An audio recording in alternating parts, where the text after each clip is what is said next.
warahmatullahi wabarakatuh. Alhamdulillahirrahmanirrahim. Assalatu wassalamu ala asrafil anbiya'i wal mursalin Sayyidina Muhammadin wa ala alihi wa sahbihi ajma'in, amma ba'd. Alhamdulillah, hari ini kita akan membahas tentang isu-isu keagamaan yang belakangan ini terjadi di sekitar kita.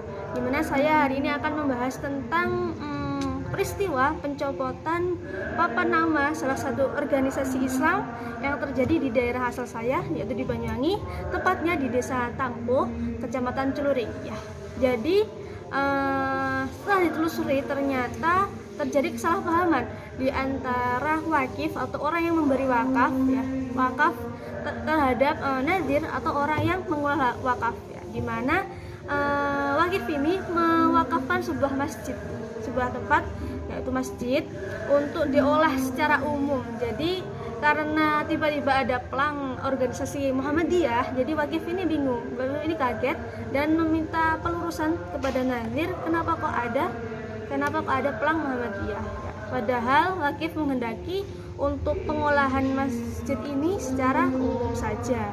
Namun nazir mungkin untuk mempermudah pengolahan administrasi menggandeng sebuah organisasi Islam, yaitu Muhammadiyah, untuk bersama-sama mengolah administrasi masjid ini, ya. Jadi itu sebenarnya miskomunikasi yang terjadi.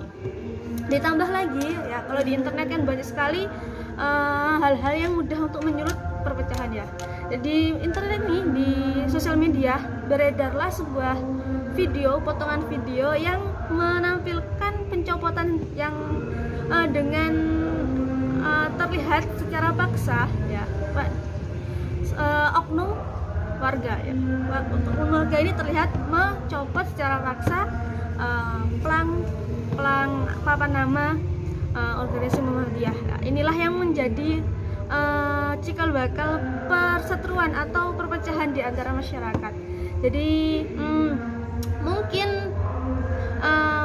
zaman sekarang ini banyak sekali narasi-narasi yang bisa memperpecah persatuan dan persaudaraan antar umat Islam. Padahal Allah dalam Al-Quran surat Ali Imran berfirman yang bunyinya a'udzubillahi minasyaitonirrajim, bismillahirrahmanirrahim, wa'tasmu bihablillahi jami'an wa la tafarraqu wadhkuru ni'matallahi 'alaikum id kuntum a'da'an fa'alafa baina qulubikum fa asbahtum bi ni'matihi ikhwana wa kuntum 'ala shafa hufratin minan nari fa anqadhakum minha kadzalika yubayyinu Allahu lakum ayatihi la'allakum tahtadun, yang artinya, dan berpegang teguhlah kalian pada tali Allah seraya berjamaah, dan janganlah kamu bercerai-berai, dan ingatlah nikmat Allah kepadamu ketika kamu dahulu bermusuhan, dan ingatlah nikmat Allah ketika kamu dahulu bermusuhan, lalu Allah mempersatukan hatimu, sehingga dengan karunia-Nya kamu menjadi bersaudara, sedangkan kamu berada di tepi jurang neraka, lalu Allah menyelamatkanmu dari sana. Demikianlah Allah menerangkan ayat-ayatnya kepadamu agar kamu mendapat petunjuk. Jadi dalam konteks ayat ini, Ketua PBNU Kiai Haji Marsudi Syuhud menjelaskan bahwa persatuan dalam konteks para ulama merupakan perintah Allah dalam Al-Quran, yang mana dalam kata wala tafarraqu, yang artinya janganlah kamu berpecah belah, itu terdapat sebuah arti di mana bercerai-berai itu adalah sebuah azab dan persatuan adalah sebuah rahmat. Jadi kita sebagai umat Islam itu hendaklah saling bersatu dan saling tolong menolong, ya, dan jangan saling bercerai-berai, ya. Di lain sisi, di dalam hadis yang diriwayatkan Muslim yang berbunyi, janganlah kamu sekali-kali saling mendengki, saling menipu, saling memarahi, dan saling membenci. Muslim yang satu adalah bersaudara dengan muslim yang lain. Oleh karena itu, ia tidak boleh menganiaya, membiarkan, dan menghinanya. Takwa itu ada di sini. Rasul menunjukkan pada dadanya sebanyak 3 kali. Seseorang itu cukup dianggap jahat bila ia menghina saudaranya sesama muslim.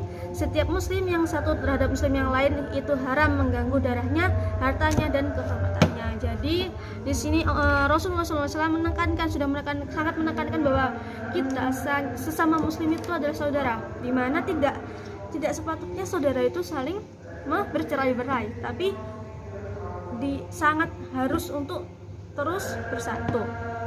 Jadi persatuan umat Islam itu adalah salah satu bentuk kuatnya ukhuwah dan menjadi salah satu faktor kuatnya Islam itu sendiri. Dimana dulu kita pernah berjaya, hari ini kita juga harus berjaya, harus terus lebih berjaya dengan cara persatuan dan jangan sampai bercerai-berai. Dimana dalam hadis riwayat lain Rasulullah SAW bersabda yang artinya perumpamaan orang-orang yang beriman di dalam saling mencintai, saling menyayangi dan mengasihi adalah seperti satu tubuh ya, seperti satu tubuh.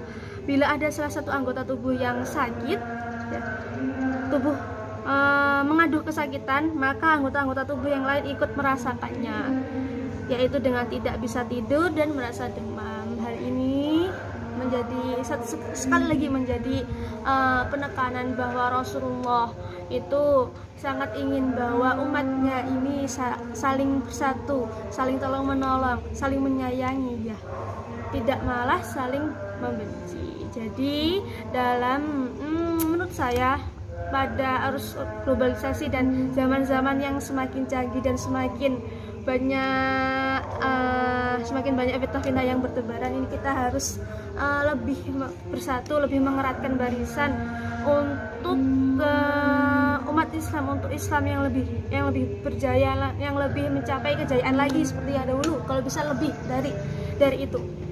Jadi kita sekali lagi mulai dari kita umat muslimnya harus bersatu dulu, baru kita bisa bersama-sama membangun Islam, membangun peradaban Islam menjadi lebih baik lagi.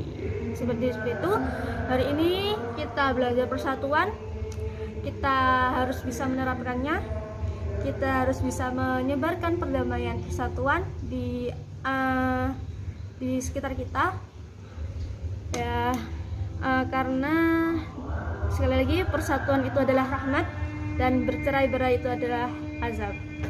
Kita pasti ingin mendapat rahmat, bukan mendapat azab. Mungkin itu yang bisa saya sampaikan, kurang lebihnya mohon maaf. Wabillahi taufiq wal hidayah. Assalamualaikum warahmatullahi wabarakatuh.